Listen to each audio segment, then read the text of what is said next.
Headliners. नमस्कार अनि हार्दिक स्वागत श्रोता। रेडियो कान्तिपुर, रेडियो राष्ट्रकोमा यो हो कार्यक्रम द हेडलाइनर्स, जहाँ हामी समसामयिक विषयवस्तुमा आधा घण्टा विचार विवेचना गर्छौं। कार्यक्रमको नयाँ श्रृङ्खलाका साथ उपस्थित भएको छु। मेरो नाम हो पवन। आज पनि तपाईसँग प्रत्यक्ष र परोक्ष सरोकार राख्ने विषयवस्तुलाई उठाउने जमर्को गरेका छौं र आज हामीले छानेको विषयवस्तु र त्यो विषयवस्तुमाथि विचार विवेचना गर्नका लागि निम्ति आएका अतिथिलाई तपाईँ कार्यक्रममा प्रश्न पनि सोध्न सक्नुहुनेछ। यसका लागि 55 41 906 टेलिफोन नम्बर हामीले खुला राखेका छौं। तर एउटा आग्रह, यदि तपाईले सोध्न खोज्नु भएको प्रश्नको जवाफ कार्यक्रमका दौरान नै आइसकेको छ भने कृपया त्यस्ता खालका प्रश्न हामीलाई 55 41 906 मा टिपाउने कष्ट नगर्नुहोला।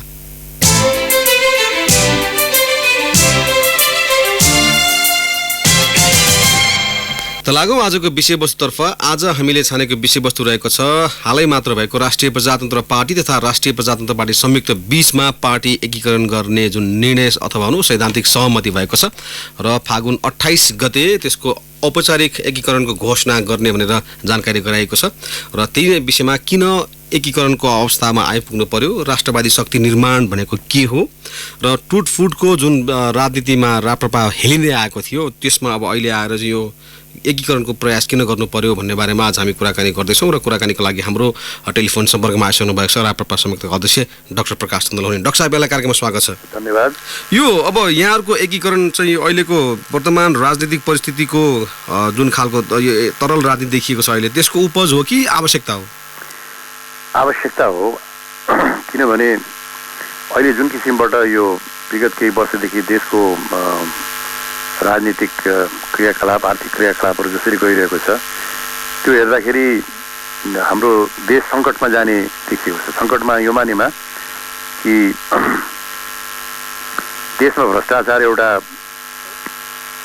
असाध्य रोगको रूपमा देखिएको छ। राजनीतिक रूपमा शासन गर्ने शैली श्री 3 को शासन गर्ने शैलीमा देखिएको छ, जहाँ कि रुल अफ ल, कानुनको शासन भन्नेलाई उपेक्षा गर्ने र हामी यतिका 5 वर्षको लागि आइसकेपछि हामीले जे गरे पनि हुन्छ भन्ने जुन शैली देखिएको छ। यो दुईटाको कम्बिनेसनले गर्दाखेरि देशमा मानिसहरूको बिचमा, आम जनताको बिचमा अशान्ति, आम जनताको बिचमा असन्तोष, आक्रोश बढेर गएको छ र यही तरिकाले यसलाई नियन्त्रण गर्न नसक्ने हो भने र यही तरिकाले राजनीतिक रूपमा यसलाई चुनौती दिन नसक्ने हो भनेर भन्दाखेरि देश झन् गरिब भएर जाने र राजनीतिक रूपमा अधिनायकवादको बाटोमा जाने दिशामा लागेको छ। यसलाई रोक्नुपर्छ र एउटा राष्ट्रवादी प्रजातान्त्रिक शक्तिको हैसियतले हामीले यसलाई समयमै रोक्नुपर्छ भन्ने दृष्टिकोणले नै हामीहरूको यो एकता भएको। तर डाक्टर लोनी, यहाँले जस्तो 2073 साल चैत 30 गते यहाँहरू राप्रपाबाट अलगिने बेलामा जुन खालको सैद्धान्तिक असहमति जनाउनु भएको थियो, त्यो असहमति चाहिँ अहिले मिल्या हो र? अहिले सैद्धान्तिक असहमति भन्दा त्यो बेलामा राष्ट्रिय प्रजातन्त्र पार्टीको जुन एकीकृत त्यो एकता महाधिवेशनले गरेको सैद्धान्तिक जुन परिवेश थियो त्यसमा हाम्रो किन हामी सबैले तयार गरेको, हामी सबै मिलेर तयार गरे हो त्यो। तर त्यो बेलामा पार्टी सञ्चालनको बारेमा केही कुराहरू निस्किए जसको कारणले गर्दाखेरि हामीहरू त्यसमा छोड्नुपर्ने स्थिति आयो। त्यो अब गइसकेको कुरा हो। तर सैद्धान्तिक असहमति छैन हाम्रो। सैद्धान्तिक असहमति यो मानेमा छैन कि तपाईँको एकता महाधिवेशनले जुन डकुमेन्ट्सहरू राखेको थियो त्यो डकुमेन्ट्स तयार गर्नेमा त हामीहरू सबै नै थियौँ। हामीहरू सबैले सहमति गरेर, सल्लाह गरेर, छलफल गरेर त्यसलाई पारित गरेको त्यो सैद्धान्तिक असहमति छैन। हाम्रा कोर भ्यालुजहरू जुन हुन् नि, आधारभूत मूल्य र मान्यता भनेको हामी यो राष्ट्रमा राष्ट्रको 5000 वर्ष पुरानो हिन्दू र बौद्ध सभ्यताको रूपमा वैदिक सनातन धर्म नेपालको पहिचान हिन्दू राष्ट्रको रूपमा हुनुपर्छ भन्ने कुरामा हामीहरूको पुरा सहमति छ। किनभने त्यसको म तपाईँलाई भन्छु, किनभने त्यसको कारण किनभने यो 5000 वर्ष पुरानो एउटा हेरिटेज हो, यो विश्वको हेरिटेज हो, विश्वको एउटा चाहिँ तपाईँको चाहिँ चिन्ह हो। यो नेपाल चाहिँ स्रोत केन्द्र हो, हिमवत् खण्ड हो। त्यसलाई चाहिँ अहिले जुन किसिमबाट तपाईँको धर्मनिरपेक्षताको नाममा त्यसलाई नाश गर्ने प्रयास भएको छ त्यो हुनु हुँदैन भन्ने चाहिँ हाम्रो एउटा धारणा हो। दोस्रो कुरो हाम्रो यो संस्कृति वैदिक सनातन धर्म भनेको चाहिँ यो एउटा सफ्ट पावर हो कि नरम पावर हो। 180 करोड मान्छेको लागि चाहिँ नेपाल तीर्थस्थल हुन सक्ने ठाउँ, सम्भावना भएको ठाउँ हो नेपाल। तीर्थस्थल हो पनि, मुक्तिनाथ, पशुपतिनाथ, लुम्बिनी, जानकी धाम वास्तवमा भन्नुहुन्छ भने 180 करोड मान्छेको लागि यो तीर्थस्थल हो। यो सफ्ट पावरले हामीले इग्नोर गर्नु हुँदैन, यसलाई उपेक्षा गर्नु हुँदैन, यसलाई लिएर जानुपर्छ भन्ने कुरा हो। र तेस्रो आर्थिक दृष्टिकोणले हेर्नुहुन्छ भनेदेखि चाहिँ कमसेकम 40 करोड यो राष्ट्रमा रहेका हिन्दू र बुद्धिस्ट परिवारहरूको एकजना मान्छे मात्र नेपालमा आउने, तपाईँ आउनुपर्छ भनेर त्यसलाई हामीले प्रमोट गर्न सक्यौँ भने आज मेक्का र मदिना जसै चाहिँ हिन्दू र बुद्धिस्टको चाहिँ लागि त एउटा त मेक्का र यो एउटा त तीर्थस्थल हो नेपाल। त्यसको आर्थिक प्रभाव के पर्छ त्यो कल्पना मात्रै गर्न सकिन्छ। कारण यी सबै कुरालाई तपाईँ हेर्नुहुन्छ भनेदेखि चाहिँ नेपालको आफ्नो पहिचान राख्न, नेपालको आर्थिक विकासको क्रममा यसलाई अगाडि बढाउन र नेपालको सफ्ट पावरलाई विश्वमा स्थापित गर्ने दृष्टिकोणले यो हाम्रो पहिचान हिन्दू राष्ट्रको रूपमा वैदिक सनातन धर्म हिन्दू राष्ट्रको रूपमा हुनुपर्छ भन्ने हाम्रो धारणा हो। त्यसलाई हाम्रो तपाईँको चाहिँ हाम्रो कमन चाहिँ त्यो दृष्टिकोण हो।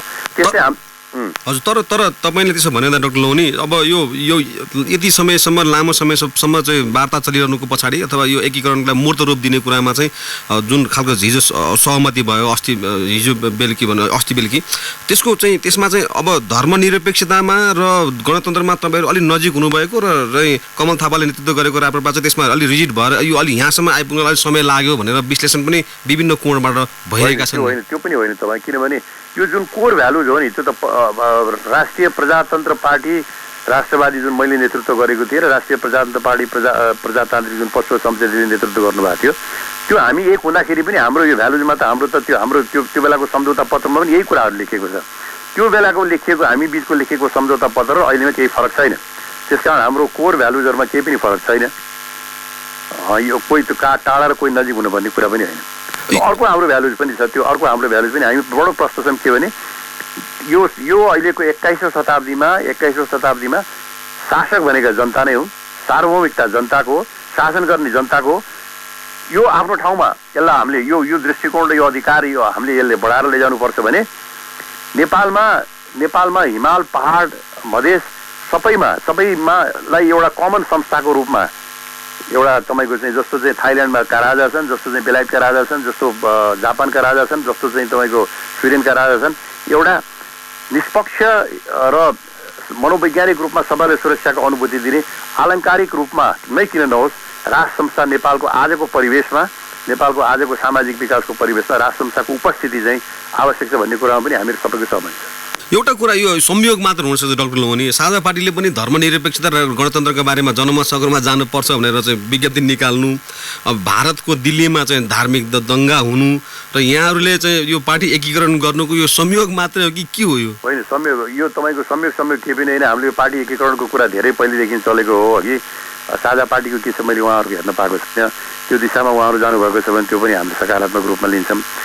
यो वार्ताहरू त तपाईँको करिब 1 वर्षदेखि नै कुनै न कुनै रूपमा पार्टीका तलका कार्यकर्ता साथीहरूको बिचबाट पनि अब हामीले एउटा देशमा प्रभावकारी भूमिका खेल्ने, राष्ट्रको लागि हामी उपयोगी हुने र देशलाई अगाडि बढाउनको लागि र प्रजातन्त्र नेपालमा सुदृढीकरण गर्नको लागि हामीले उपयोगी भूमिका खेल्ने हो भने हामीहरू एकताबद्ध हुनुपर्छ भन्ने व्यापक तपाईँको आवाज राष्ट्रिय प्रजातन्त्र पार्टीका जति हामीहरू साथीहरू छन् सबैको तर्फबाट तलतिरबाट आवाज पनि आएको हो।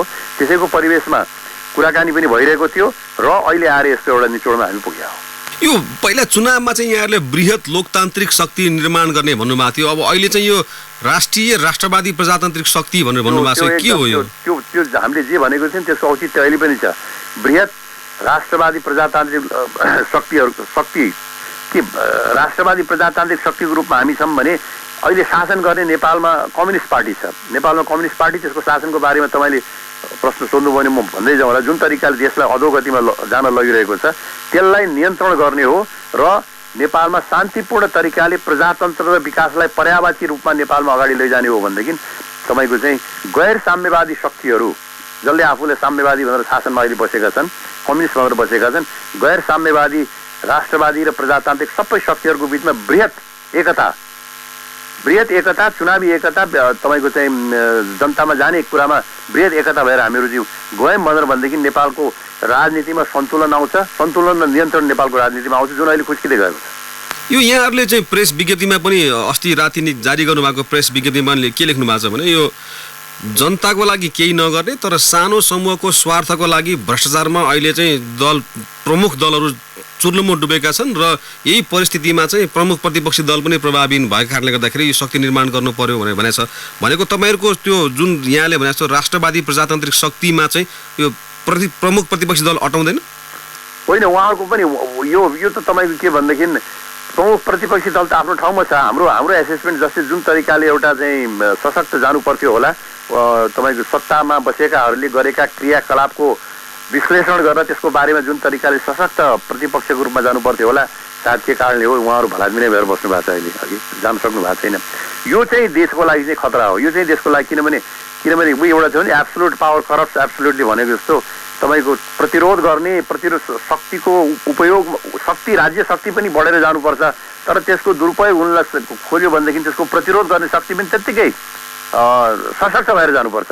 त्यो सशक्तपना अहिले शिथिल भएर गएको छ। त्यसकारण हामीले जुन प्रयास गरिरहेको छौँ वास्तवमा यो नेपालमा डेमोक्रेसी र प्रजातन्त्र र विकासलाई सँगसँगै लैजाने कडीको रूपमा हामी भूमिका खेल्न चाहन्छौँ।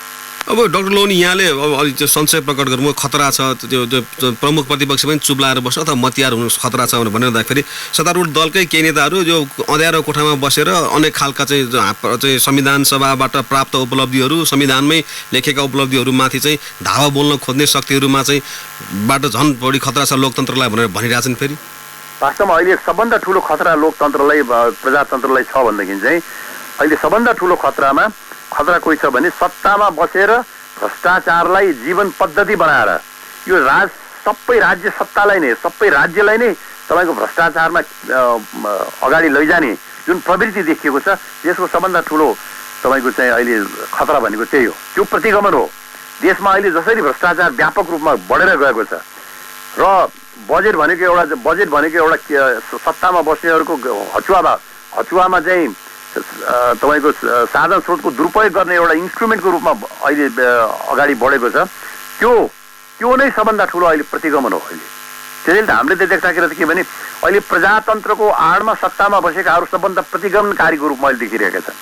तिनीहरूलाई तपाईँको नियन्त्रण गर्नुपर्ने आजको आवश्यकता हो राजनीतिक रूपमा। त्यो नियन्त्रण गर्ने भनेको बन्दुकले होइन, त्यो नियन्त्रण गर्ने भनेको प्रजातान्त्रिक पद्धतिभित्र बसेर जनताको बल लिएर जनतालाई यथार्थता बोध गराएर त्यसलाई तपाईँको जनताको आवाजलाई मुखरित गरेर नियन्त्रण गर्नु चाहिँ अहिलेको चुनौती हो। त्यो चुनौती हामीले त्यसरी रूपमा लिएका छौँ। तर डाक्टर लोनी, अब तपाईँले त्यसो भनिरहँदाखेरि अब चाहिँ सत्ताको नेतृत्व गरेका दलका नेताहरू के भन्छन् भने कम्युनिस्टहरू नै अग्रगामी छलाङ मार्ने शक्ति हुन्, उनीहरू चाहिँ पश्चगमनमा त विश्वास गर्दैनन् भनेर भनिरहँदाखेरि अब यहाँले पनि भन्नुभएको थियो यो कम्युनिस्ट सरकार छ कि छैन अथवा समाजवाद साम्यवादमा पुग्ने खालको जुन लक्ष्य हामीले लिएका छौँ कम्युनिस्ट सरकारको पालामा, त्यो हाम्रो दिशा र गति कतातिर छ? दिशा र गति प्रतिगमनतिर छ। प्रतिगमन यो मानेमा म तपाईँलाई दुई चारवटा कुरा भन्छु। प्रतिगमन यो मानेमा कि अहिले हेर्नुहोस् नेपालको आर्थिक संरचना कसरी चलेको छ। 30-40 लाख युवाहरू काम नपाएर देशमा रोजगारी नपाएर बाहिर गइरहेका छन्। तिनीहरूले पठाएको रेमिटेन्सेसबाट आएको भन्सारबाट व्यापक रूपमा दुरुपयोग, त्यो खर्च नेपाल सरकारको खर्च व्यापक रूपमा बढेर गएको छ। तपाईँलाई म एउटा निवेदन गरौँ कि भारतमा राष्ट्रिय आयको 12% भन्दा छ सरकारको आम्दानी, नेपालमा राष्ट्रिय आयको 24% पुगिसकेको छ। आम्दानी त यहाँ ट्याक्स त लगाएको छ, मान्छेलाई उठाएको छ, तर त्यसको सदुपयोग के गरेको छ त भनेर भन्दाखेरि 24% राष्ट्रिय आयको आम्दानी हुँदाखेरि पनि नेपालमा तपाईँको चाहिँ लगानी गर्नको लागि पैसाको कमी छ भनेर सरकार गरिरहेको छ। जति आएको पैसा सबै साधारण खर्चमा, झन्डै सबै 100% चाहिँ साधारण खर्चमा गएको छ, मोटरमा गएको छ, हेलिकप्टरमा गएको छ। अब त तपाईँको चाहिँ के भने यो बर्थडे मनाउनु पनि अब होइन हेलिकप्टरमा जाने सिस्टमहरू आएको छ सारा। अहिले चाहिँ तपाईँको केक काटेर हेलिकप्टरमा जाने सिस्टम आएको छ भने यसरी खर्चहरू बढेर गएको छ। त्यो त अहिले दिल्ली के उहाँले उहाँको एउटा कमिसन थियो, यहीको सरकारले नै गठन गरेको, त्यसले दिएको रिपोर्ट मात्रै पनि हेरे हुन्छ कसरी दुरुपयोग भइरहेको छ, नेपाली जनताको श्रम र पसिनाले आएको ट्याक्सबाट दुरुपयोग भइरहेको छ भनेर। त्यसको बारेमा त्यो हो वास्तवमा अहिलेको समस्या, त्यो हो वास्तवमा प्रतिगमन। त्यसैले हामीले एउटा करप्ट इलाइट, एउटा भ्रष्टाचारी अग्रणी वर्ग हामीले यो राष्ट्रमा खडा गरेका छौँ, जसले समृद्धिको नाउँमा, जसले प्रजातन्त्रको नाउँमा लुटलाई संस्थागत गरेर गएको छ, र आफ्नो अधिकारलाई चुनौती दिने कुरालाई, कुनै पनि कुरालाई नसहने र त्यो बोल्न खोज्ने मान्छेलाई पनि नियन्त्रण गर्न खोज्ने प्रयास गरेको छ। त्यो प्रेस कानुनको जुन किसिमका प्रयास त भयो नि, भएन, त्यो हुन सकेन, प्रयास त अहिले पनि भइरहेको छ तपाईँको। त्यसकारण यो भ्रष्टाचार बढेर जाने र अधिनायकवादी प्रवृत्ति पनि त्यो सँगसँगै बढेर जाने, यो चाहिँ के भनेदेखि यो चाहिँ अशान्ति र अराजकताको लागि चाहिँ अचुक औषधि हो। यो यही दिशामा अहिले देश गइरहेको छ। त्यसकारण वास्तवमा यो अग्रगमनको नाउँमा प्रतिगमनतिर देश अहिले गइरहेको छ।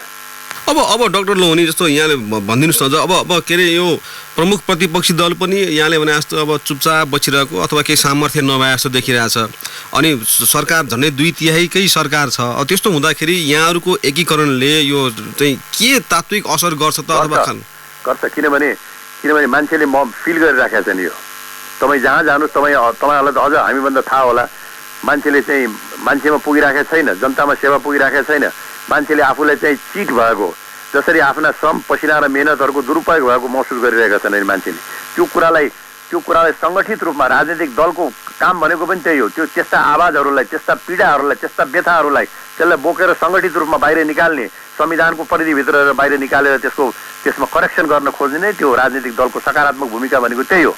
त्यसैले आलोचना गरेर यथार्थलाई बाहिर ल्याएर जनतालाई साथ लिएर भोलि जानु परोस् कि सडकमा जानु परोस् कि लेख्न परोस् कि बोल्न परोस् कि यी कामहरू गरेर हामी वास्तवमा नेपालमा प्रजातन्त्र बचाउनको लागि लागेका छौँ। एकताका अहिलेका नेकपाका अध्यक्ष पुष्पकमल दाहालले के भन्नुहुन्थ्यो भने यो राजाको लात र माओवादीको साथले गरेर चाहिँ 7 राजनीतिक दलहरू चाहिँ यो आन्दोलनमा आएका थिए र त्यहाँ मिल्न चाहिँ परेको चाहिँ अवस्था थियो भनेर भनिरहेको थियो।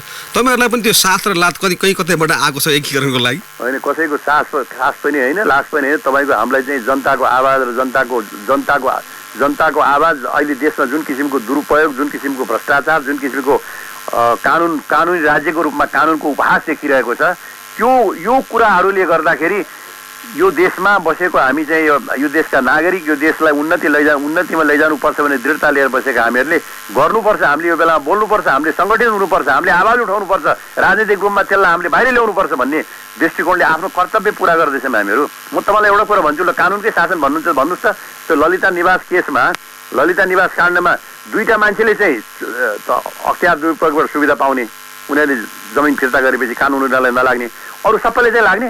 यो के हो त? यो कानुनी राज्य हो यो तपाईँको? त्यस्तै हामीले भनिरहेको थियौँ, फ्रेन्च कम्पनीले भनिरहेको थियो नेपालमा मैले यति करोड घुस दिएँ भनेर फ्रेन्च कम्पनीले भनिरहेको छ अहिले। यहाँ छानबिन गर्नुहोस् भनेर भन्दाखेरि छानबिन नगर्ने तपाईँको स्थानीय यो हाम्रो संसदीय समितिहरूले भनिरहेका छन् 5 अरब रुपियाँ दाम यसरी भ्रष्टाचार भयो, छानबिन गर्नुहोस् भन्दाखेरि चाहिँ सरकार छानबिन गर्छु भनेर कमिटी बनाउँछु भनेर घोषणा गर्ने, अनि 9 महिनासम्म कमिटी नबनाउने भन्दाखेरि के त भने भ्रष्टाचारलाई नेपालमा संस्थागत गरिँदैछ र भ्रष्टाचारलाई नियन्त्रण गर्ने इकाइहरूलाई चाहिँ निष्प्राण गराइँदैछ, तिनीहरूलाई राजनीतिकरण गराइँदैछ र जनतालाई चाहिँ ललिपप दिँदैछ। हो हामी चाहिँ सुशासन ल्याउँदैछौँ भनेर। म तपाईँलाई अर्को एउटा उदाहरण दिन्छु सुशासनको। किनभने सारा सचिवहरूलाई ल अब सचिवहरूले राम्रो काम गर्नुपर्छ, राम्रो काम नगर्नलाई चाहिँ त्यसलाई चाहिँ कार्य सम्पादन गर्ने, तिमीहरूले गर्ने काम यो भने त्यससित नेपाल सरकारले सम्झौता गर्यो, मन्त्रीसित सम्झौता गर्यो, सचिवसँग सम्झौता गरेको होइन। त्यो त हामीलाई पनि राम्रै लागेको थियो, ठिक भनेको थियौँ। तर सम्झौता गरेको 7 दिनमा कतिजना सचिवहरू बदलिए, कतिजना मन्त्रीहरू कहाँ पुगे? यो नौटङ्की गरेर जनतालाई ललिपप देखाएर हामीले यो नौटङ्की गर्नुको मतलब चाहिँ लुट प्रवृत्तिलाई कायम राख्नु हो तपाईँको। त्यो कुरालाई हामी बाहिर ल्याउन चाहन्छौँ। नेपाली जनताको पक्षबाट आम नेपाली जनताको आवाजलाई हामी मुखरित गर्छौँ। तर डाक्टर लोहनी, अब यहाँले त्यसो भनिरहँदाखेरि अब एउटा के पनि भन्छ भने जस्तो यो टुटफुटको जुन खालको चाहिँ श्रृङ्खला चल्यो नि राप्रपाभित्र, यो अहिले पनि अब यो लामो समय जाँदैन, एकता महाधिवेशनपछि फेरि भाँडभैलो हुन सक्ने सम्भावना छ भनेर चाहिँ भनिरहेछन्। यो नाटक चाहिँ यहाँहरूले पनि गरे हो भनेर बाहिर चाहिँ हल्ला गर्छन्। अब यो चाहिँ तपाईँको के भने त्यो भन्ने मान्छेलाई हामीहरूको विगतका क्रियाकलापले हेर्दाखेरि मान्छेलाई भन्ने ठाउँ चाहिँ छ, हेर्नुहोस्, नभएको होइन। टुटफुट त अरू पार्टीहरूमा पनि भएको छ, नभएको चाहिँ होइन। नेकपामा पनि पहिले भएको थियो, तपाईँको चाहिँ अहिले जुट भयो, माओवादीमा फेरि उहाँ गएर माओवादी एमाले जुट भयो, काङ्ग्रेसको पनि फुट भएको थियो। तर के भने अरूभन्दा बढ्ता हामी फुट्यौँ, त्यो चाहिँ हो, त्यो आलोचना गर्ने ठाउँ चाहिँ छ। तर आजको परिवेशमा जुन किसिमबाट आज हामीले जुन सम्झौता पत्रमा जुन दृष्टिकोण राखेर हामीले हस्ताक्षर गरेर हामीहरू आएका छौँ, अब चाहिँ त्यो सम्भावना चाहिँ मैले देखेको छैन, अब हुँदैन त्यो काम। किनभने त्यो अब त्यस्तो स्थिति अब आयो भनेर भनेदेखि हामी चाहिँ साँच्चै गैर जिम्मेवार भएको ठहरिन्छ। त्यो हामी यो अवस्थामा त्यो स्थितिमा हामी पुग्छौँ भन्ने चाहिँ मलाई लाग्दैन। एउटा संस्था, एउटा चाहिँ राष्ट्रवादी र प्रजातान्त्रिक राम्रो शक्ति जो तेस्रो पुरानो दल हो राष्ट्रिय प्रजातन्त्र पार्टी भनेको नेपाली काङ्ग्रेस, एमाले, के अरे नेपाल कम्युनिस्ट पार्टी, पछि सबभन्दा पुरानो दल भनेको राष्ट्रिय प्रजातन्त्र पार्टीको। यसले देशको लागि केही गर्छ, यो आफ्नो मातृभूमिको लागि केही गर्छ, यो आफ्नो जमिनको माटो सम्झेर यसले चाहिँ यो देशमा इमान्दारीपूर्वक काम गर्छ भन्ने लेगेसी नै हामी राख्न चाहन्छौँ। हजुर, यहाँ हुनुहुन्छ रेडियो कान्तिपुर रेडियो राष्ट्रकोमा कार्यक्रम हो द हेडलाइनर्स। द हेडलाइन्समा आज हामी कुराकानी गरेका छौँ राप्रपा संयुक्त र राष्ट्रिय प्रजातन्त्र पार्टी बीच एकीकरण गरेर राष्ट्रिय प्रजातन्त्र पार्टी गठन गर्ने जुन निर्णय भएको छ र त्यो निर्णयका बारेमा आज हामी राप्रपा संयुक्तका अध्यक्ष डाक्टर प्रकाश चन्द्र लोहनीसँग कुराकानी गरेका छौँ।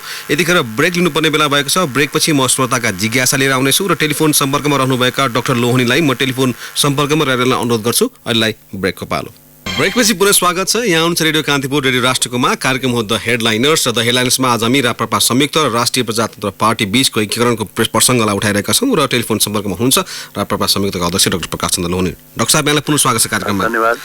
म अब श्रोताका जिज्ञासा जान्न चाहन्छु। सीताराम कार्की वसुन्धराबाट सोध्नुहुन्छ, कङ्ग्रेस र कम्युनिस्टप्रति जनता दिक्क हुँदा राजा बाहेकका मुद्दा पनि बलियो हुन्छ भन्ने यथार्थ तपाईँहरू किन स्वीकार गर्नुहुन्न भनेर सोध्नुहुन्छ?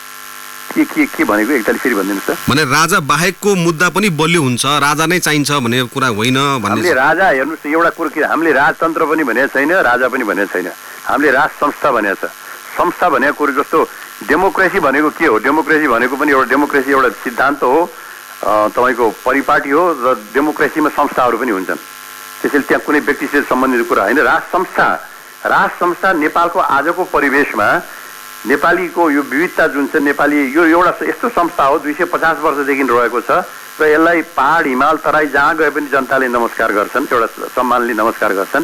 त्यसकारण यो संस्थालाई जस्तो जापानको राजा छन्, जस्तो बेलायतको राजा छन्, जस्तो थाइल्यान्डको राजा छन्, राजनीतिमा लाग्ने होइन, राजनीतिभन्दा माथि रहेर संसद शासन गर्ने त संसदले हो, शासन गर्ने जनताको प्रतिनिधि हो, तर राजनीतिभन्दा माथि रहेर एउटा नैतिक शक्तिको रूपमा नेपालमा रहनु आजको दृष्टिकोणले, आजको नेपालको परिवेशमा त्यसले नेपालको राष्ट्रियतालाई, नेपालको जनताको हित गर्छ भन्ने हाम्रो धारणा हो। पोखराबाट विष्णु खनाल सोध्नुहुन्छ, राप्रपाका नेताको महत्त्वाकांक्षाका कारण चाहिँ यो पार्टीमा चाहिँ ठुटपुटको राजनीति हाबी भएको हो।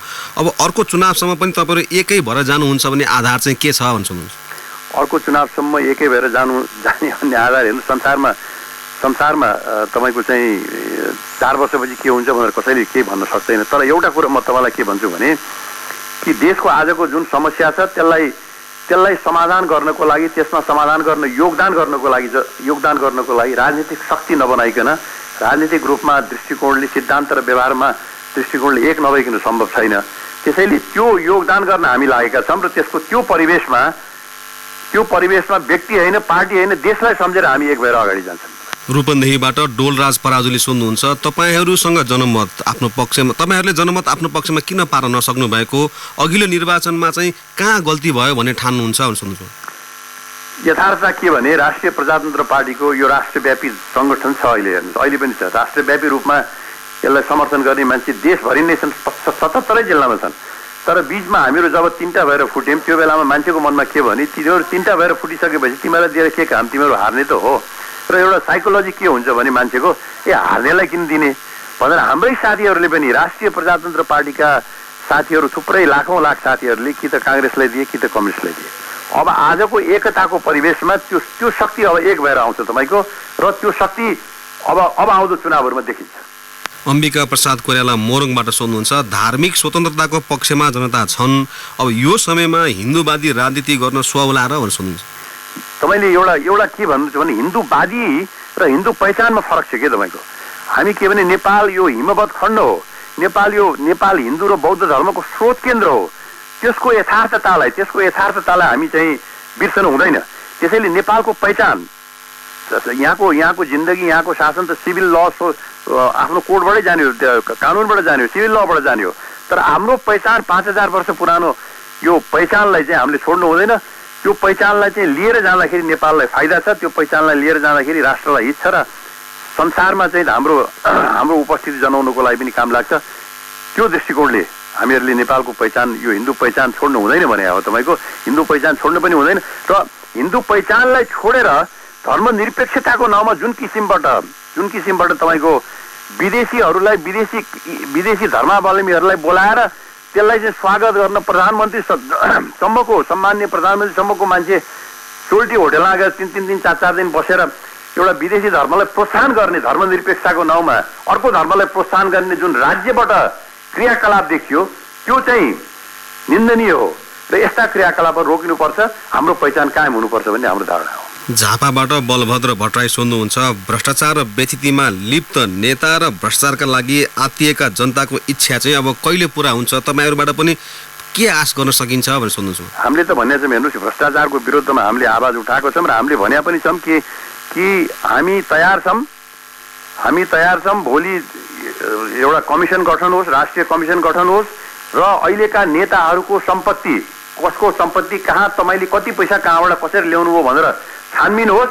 त्यसको लागि भलन्टियर गर्नको लागि, त्यसको लागि स्वयंसेवक भएर पहिलो भलन्टियर गर्नको लागि हामी तयार छौँ। मै तयार छु। तपाईँको नेपाल सरकारले त्यति हिम्मत छ भनेदेखि नेपाल सरकारले गरोस्।